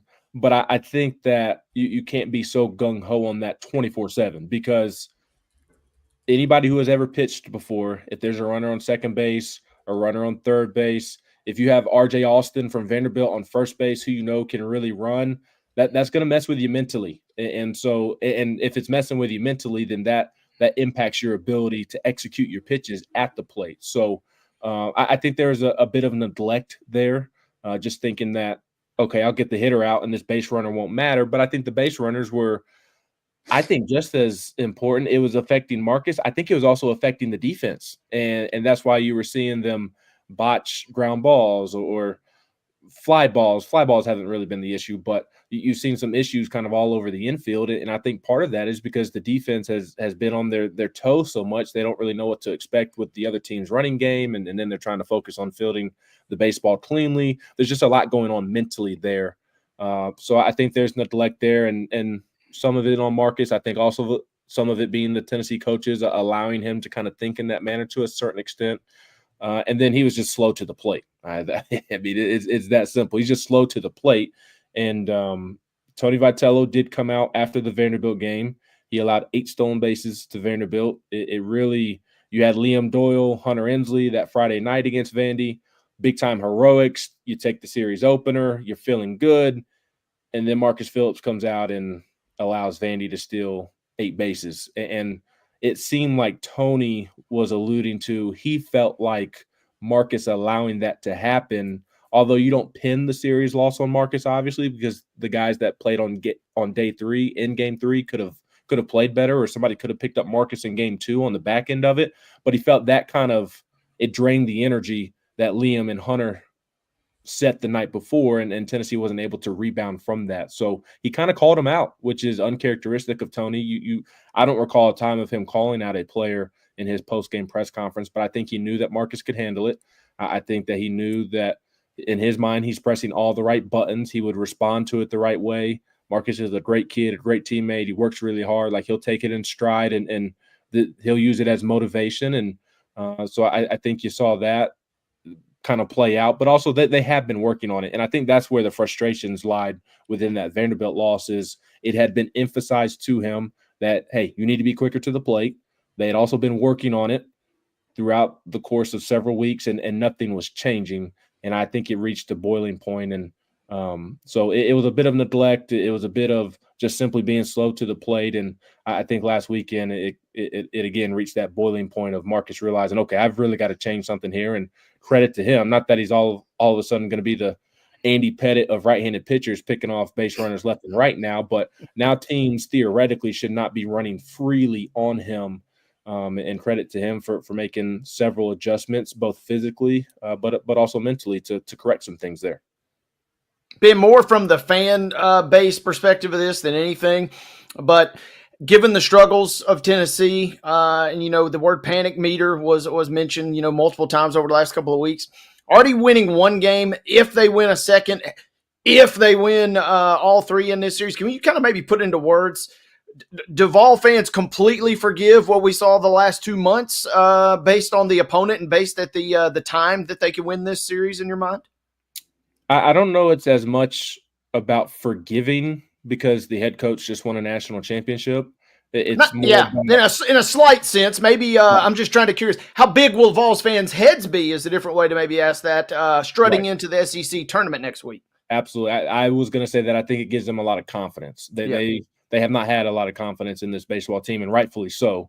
It has not been a good baseball team. Nothing drives – baseball is my favorite sport at every level. Nothing drives me more crazy than sloppy baseball, not playing good fundamental baseball like those of us who did play. You have your cardinal rules that you grow up learning, and you don't do this, you don't do that, and whether it be on the bases, whether it be in the field, whether it be walking guys, poor at bats and situational hitting, it just has not been a good fundamental baseball team since the start of April. At this point, the last month and a half. So, you have your folks that take it a little too far on social media with their emotions when Tennessee loses, to your original wording of your question. There's no doubt about that. But I think the big thing is that there just wasn't a lot of confidence in this team that they could get it turned around heading into the postseason, because they just learned this lesson 2 years ago with the 23 team. The 23 team was like this during the regular season. And then they went to Hoover, got bounced by A&M, one and done. They had a week and a half to sit and think about things before they went to Clemson. Everybody thought they were dead in the water, including myself. I didn't think they were going to make it out of that Clemson regional. They won in emphatic fashion, provided some of the all-time great highlights in Tennessee baseball history. Then they go to Southern Miss, do the same thing, and then they go to Omaha and win their first game at the College World Series, I believe for the first time since 2005. And on May 16th of that season, nobody thought that team was going to do that. So it's not as much as people being frustrated or going overboard with their comments. It's more of just not really having high hopes for the postseason. And I think a win this weekend against arguably the most balanced team in the SEC. I had Chris Burke on my podcast last week going into the Vanderbilt series, and I asked him which SEC team he believes in the most. He said Arkansas, because of how well-rounded they are, how balanced they are. They do everything really well. And Tennessee, to go into that environment, a place that was not going to welcome back Tony Vitello with open arms, and a program that's a bit salty. I mean, how many chances has Dave Van Horn had an opportunity to win a College World Series, and for one reason or another, they haven't been able to get over the hump, and Tony's already gotten a national championship before Dave Van Horn. So it's a salty atmosphere for them to go in and really win game one. You should win tonight, quite frankly, with Liam Doyle on the bump, and Arkansas is throwing a freshman making his first career start. Like it almost feels like Arkansas is kind of punting tonight's game in hopes of not being swept tomorrow, when Tennessee has a freshman in its own right pitching on the mound. So to go in and play well like they did last night, not that it was perfect, but they played as well as they have in quite some time. And Liam Doyle wasn't involved. And if you can go in and find a way to win the Liam Doyle game, or at minimum, just find a way to win one of the next two games, I think beating that level of team in that environment, when you just came off a very frustrating rivalry loss to Vanderbilt, I think that would give Tennessee fans a lot of confidence going into the postseason and kind of validate, that thought out there, like they've got talent. Can it click in enough time before the postseason? I think this weekend would help them feel that way. Ben McKee of GoVols 24/7 joining us here on Main Street Sports Today, presented by the Tennessee Orthopedic Alliance of Columbia. Ben, you talk about Arkansas possibly punting tonight against Doyle. If Tennessee gets the first two of this series, then maybe you dare to dream about a sweep on the road.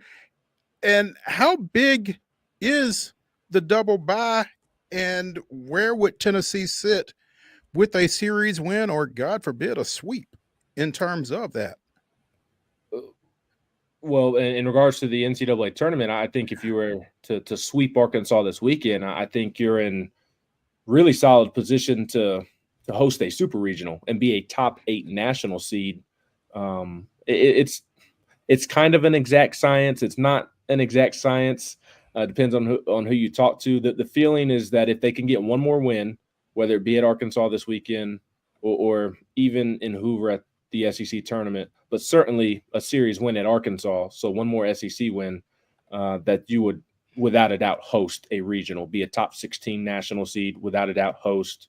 I think right now going into tonight's game, I haven't looked at the updated bracket based off of the standings from all the game ones last night on Thursday night.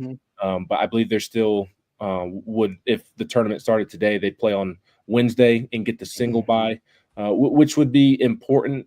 The double bye for the SEC tournament, if they can really have a successful weekend and secure that, I think that would really be big for this team, because you saw Tennessee kind of go through it last year of where early in the SEC tournament, they didn't necessarily put their best foot forward because, and it's not a Tennessee thing, every SEC baseball team does this going to the SEC tournament.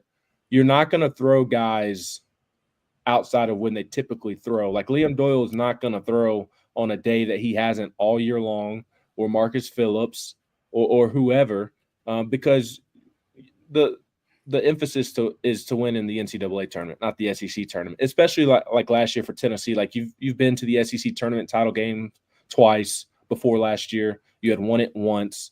So you had kind of already checked that off the bucket list of accomplishments. And so the goal is to set your pitching staff up for that NCAA tournament regional weekend. And if you're playing on Thursday with the double bye, then you don't have to worry about coming up with some crazy pitching plan for Tuesday or Wednesday and starting off the wall guys. Like I mentioned, the one and done A&M loss 2 years ago, Seth Halverson started, I think that was a Thursday morning. Don't quote me on that. Maybe it was a Wednesday, but because it was Chase Dolander wasn't going to throw on that day. You're not going to pitch these guys on short rest. So just being able to avoid having to come up with some concoction to get through pitching wise would be really big for this team. And that would ensure if you're throwing on a Thursday, I think that you would probably throw Marcus Phillips since he threw yesterday on Thursday. And you do reach a point of where, okay, we're in this thing now. Let's get our guys some work. And so you would be able to immediately go into, let's let Marcus Phillips get his work on Thursday. If he wins, then we get to allow Liam to get his work in our next game.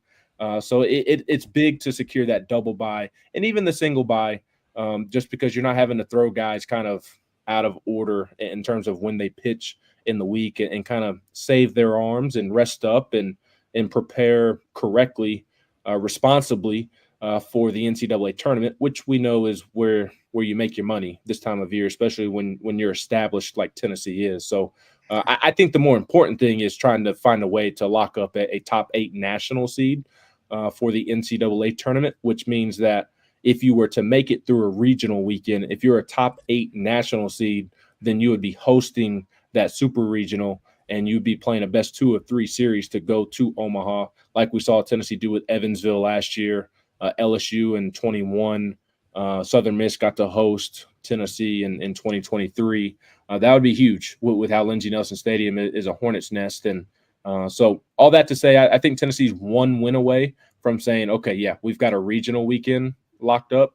They're my buddy. Well, maybe he's being too optimistic. He follows the sport with great knowledge. He thinks that they win 2 more games and that they have the top 8 national seed locked up. That might be a bit optimistic, but it's in the ballpark and certainly within reason. So one for sure locks you up with a regional. I think 2 or 3 more SEC wins locks you up for a Really top gets 8 you there. national seed. Okay. Want to mention Vanderbilt with a 3-run ninth inning walked off Kentucky last night, 8-7. So speaking of regional hosts and potential super regional hosts, the Commodores, who took 2 out of 3 in that series at Lindsey Nelson last weekend, have put themselves in a pretty good spot as well in terms of the NCAAs. They have. And you look at D1 baseball's field of 64 projections going into that Tennessee Vanderbilt series. It had Vanderbilt as the number 8 national seed and Tennessee as the number 9 national seed, which means Vanderbilt would host a super regional. Tennessee would not host a super regional. And with the 2 being projected as the 8 and the 9, that means the 8 and the 9, if they were to make it through their opening regionals, would play each other. And boy, would I would love to see a Tennessee Vanderbilt super regional in Nashville, in Knoxville. I don't care where it would be. In this case, it'd be in Nashville. That'd be a ton of fun. Boy, would there be enough fireworks to where we would. The state of Tennessee and the mid-state would just need to skip 4th of July this year and come back and revisit 4th of July next year if Tennessee and Vandy play in a super regional. Those 2 programs do not like each other. The 2 head coaches do not like each other. The fan bases can't stand one another. You saw that after Game 3 last weekend.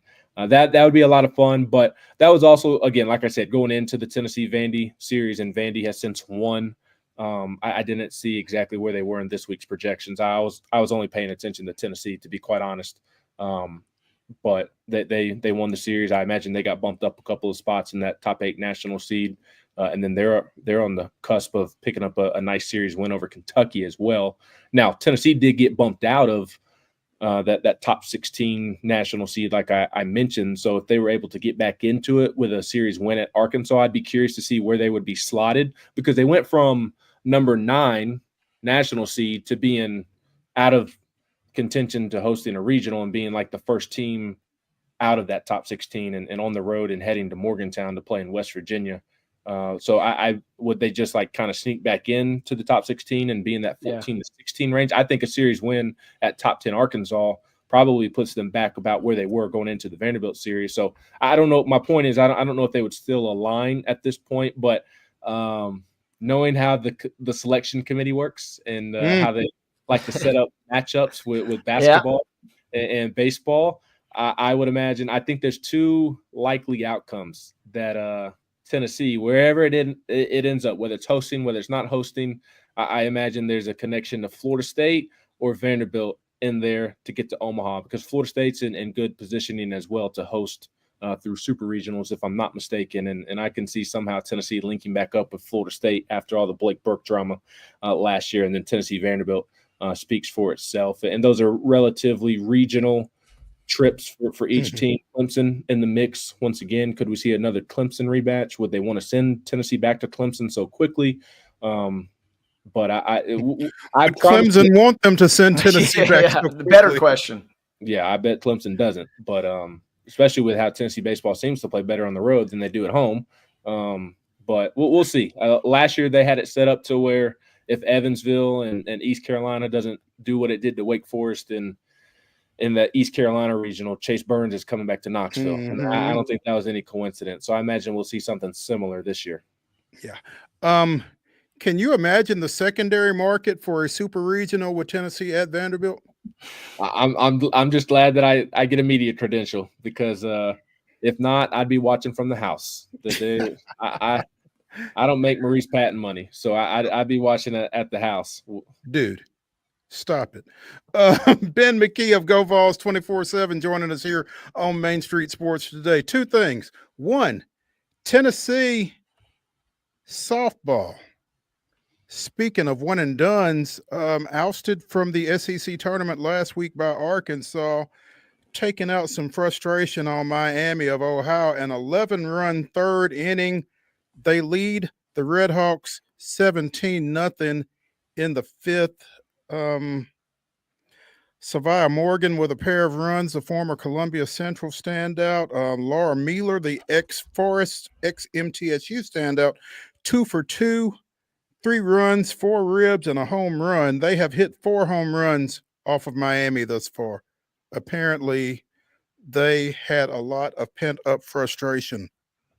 Yeah, and that's the key for them is can they produce enough offense? That's kind of been the question for several years now. You've seen Karen Weekly change out hitting coaches here and there. She did have a couple of assistant coaches, I believe, last offseason go to Auburn to take over the head coaching job at Auburn in a similar fashion to when her and Ralph were both co-head coaches. So that's always the question. You know the Lady Vol softball program, they're going to have great pitchers. They've had elite pitching my entire life. I was kind of growing up with Monica Abbott, and ever since Monica Abbott, I remember watching her when I was in middle school pitching the World Series, and ever since then, they've had phenomenal pitching, and that's no different this year. Maybe the best pitcher since Monica and Carolyn Pickens.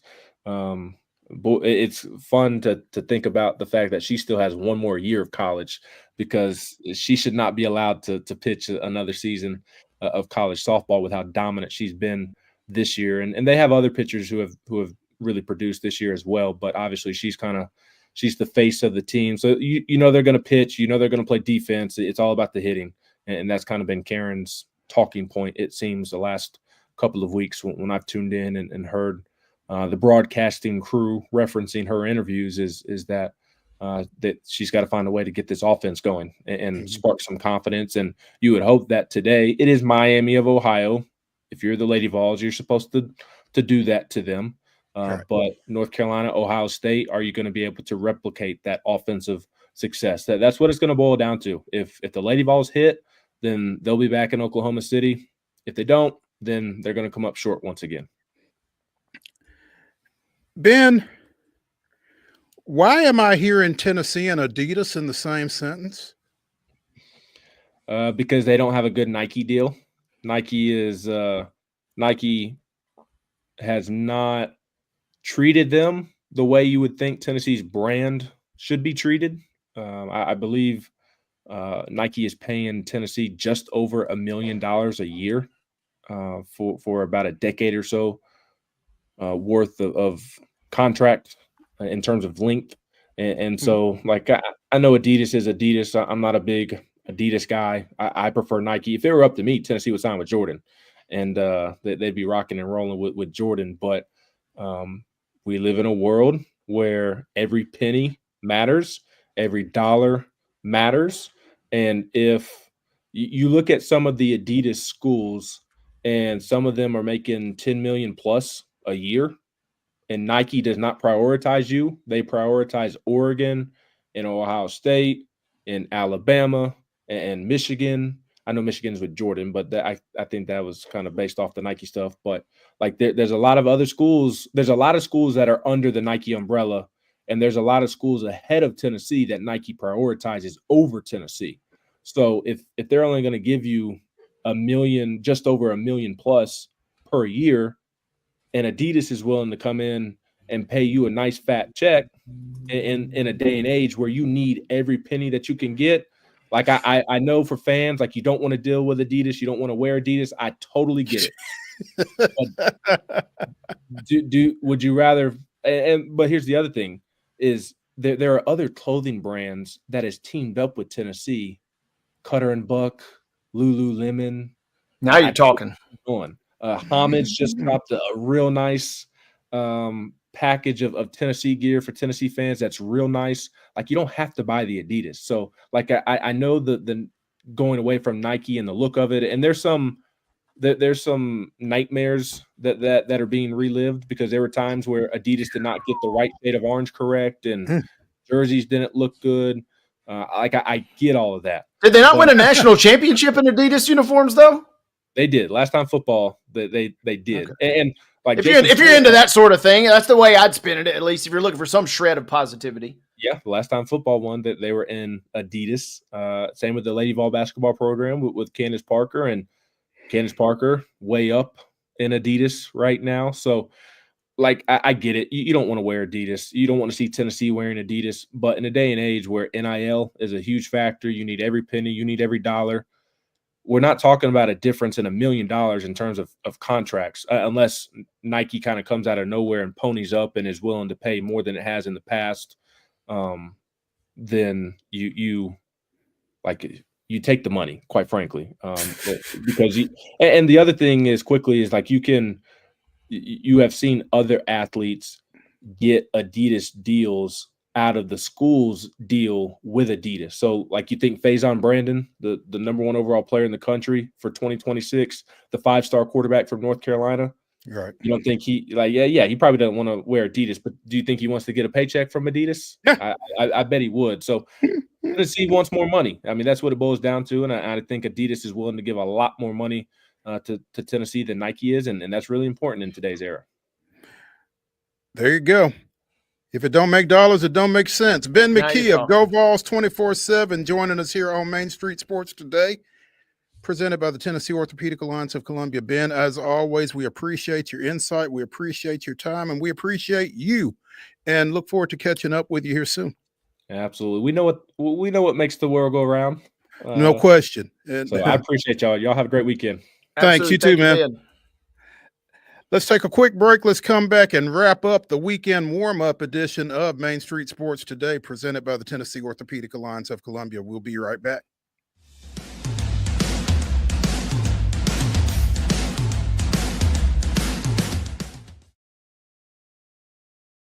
Are you the biggest race fan? Our friends at Rackley Roofing want to send you to the Rackley 200 Craftsman Truck Series race at the Nashville Superspeedway on May 30th. Go to your favorite Main Street Media page and click the Enter to Win banner. We will see you at the track.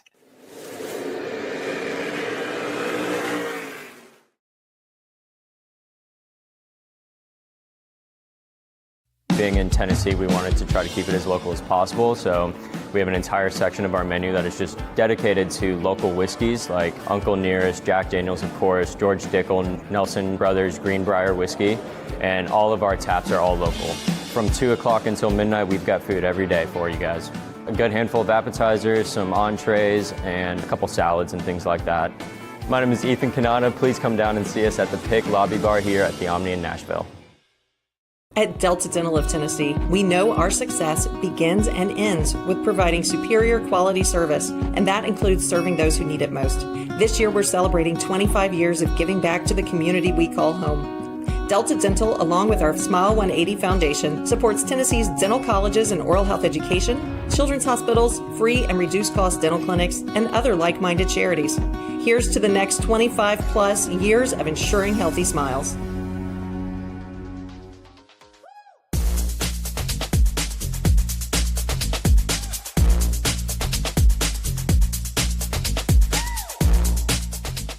It's the final segment of the weekend warm-up here on Main Street Sports Today, presented by the Tennessee Orthopedic Alliance of Columbia. Let's take a look real quick. Again, a quick turnaround for Nashville Soccer Club coming off of their 2-1 win over at Geodis on Wednesday night against the New York Red Bulls. They're back at it tomorrow night against DC United. Should be a little easier go tomorrow night, but at the same time, you never know. You never know. Can't take anything for granted. I mean, it is professional. Although DC has, not been a world beater by any means this season. But the real big thing is you got that Open Cup game looming in the middle of the week next week. So I'm going to be a little more fascinated. BJ Callahan doesn't necessarily on paper have to roll out his strongest lineup, especially if you value that cup match coming up next Wednesday. So that's the real kind of juggling and puzzle piecing that I'm excited to kind of see. Pride Night over at Geodis Park. They've been having a epic run of promotions and giveaways, and they will celebrate that. Kind of unusual scheduling, doing that before Pride Month in June, but I'll save that for a different discussion, I suppose. But either way, it'll be fun, and either way, you'll get to see a great game as Nashville has been lights out at home, as we've mentioned. What does their schedule look like in June, Wade? I mean, is there a particular... The way the promotion has gone, you I do know we got the Club World Cup coming in, so I don't know if that has factored into the schedule making by the MLS. But the way that they've been pumping the May games and promos, right? You would think that this is the last home game for the next 5 years, the way they've been pushing this. But like I said, Club World Cup will be fascinating when you got some of the elite teams internationally coming in over the next month or so here in and out of Nashville. But yeah, they'll sneak one. I'm trying to see if I can pull up the schedule real quick here. I'll report back in a minute. Mm-hmm. UFL. All on the road. They got at Chicago, at New England, and at DC. So they got a light slate to begin with. Some of that may be because of that, but also some of that may be because some of that may be built in due to the U.S. Open Cup too, depending on what teams advance. Yeah. Okay. So they wanted to be sure that they had a home date to actually acknowledge. That makes sense now. Yeah. Yeah. I give them a little more props. But yeah, I was listening to Lane Street Sports today, and that was the question, was like the timing was a little suspect. And, you don't want to do it, obviously, on May 31st. They're going to celebrate Military Appreciation Night, kind of in congruency, if you will, with Memorial Day. So NSC knows what they're doing, and they certainly know what they are capable of at home. They've been playing so well. Should get all 3 points tomorrow night. UFL Week 8 play begins tonight as the Memphis Showboats travel to San Antonio. Michigan is at Houston tomorrow, and their Sunday doubleheader is Birmingham at St. Louis, and Arlington at the 5-2 DC Defenders featuring Chris Rowland. Minor league football, catch it. No. You've got the NASCAR All-Stars race up at North Wilkesboro this weekend, but real quick, the Preakness is tomorrow, and I don't recognize really any of these names other than journalism from having run at the Kentucky Derby. And I guess it's bringing about some question whether or not the Preakness needs to move its date a little bit further back to give more of these horses a chance to recover from Churchill Downs and maybe pursue a Triple Crown. Maybe. I think one or two kind of just unfortunate injuries. You got a couple extra carryover. Sandman will be there. American Promise will be there. But yeah, it's journalism. Yet again, it's journalism's race to lose. This is a great horse that, was right there in the thick of things at the Derby. Couldn't get it done. But yeah, no Baeza running. No sovereignty running. Obviously. No sovereignty, of course. No publisher in this race, so journalism should feel free to run unchecked. Well played, sir. Well played. But yeah, I think it'll be interesting to watch the schedule going forward. If the Preakness, if the Belmont Stakes move off of their dates and those, time lapses between those races, maybe 2 weeks isn't enough. Maybe. It just feels like that's such a rich ingrained tradition. I don't know that I agree that, yeah, maybe that's something you at least consider. I don't know that those two institutions, Pimlico and Belmont, are capable of thinking that way, but it is something to potentially consider. You're right. Yeah. Okay. So you mentioned Special Olympics during the rundown, the meet going on over at Lipscomb this weekend. You heading over? May get over tomorrow. Going to have a little downtime. They did have the big send-off for the Giles County chapter this morning on the streets of Pulaski. Always one of the fun. They're not sending their full allotment this year. They only are sending a handful of athletes compared to years past. But hopefully get over there on Saturday, run around the campus of Lipscomb, see who all we got. But the big event, Mo, is the Sunday morning. We'll be out there benefiting the Nashville Humane Society. It'll be the 5K Mutt Strut. Me, the wife, and former NSC Communications Director Matt Botiford will be out there with the pups having a big time. So come check us out.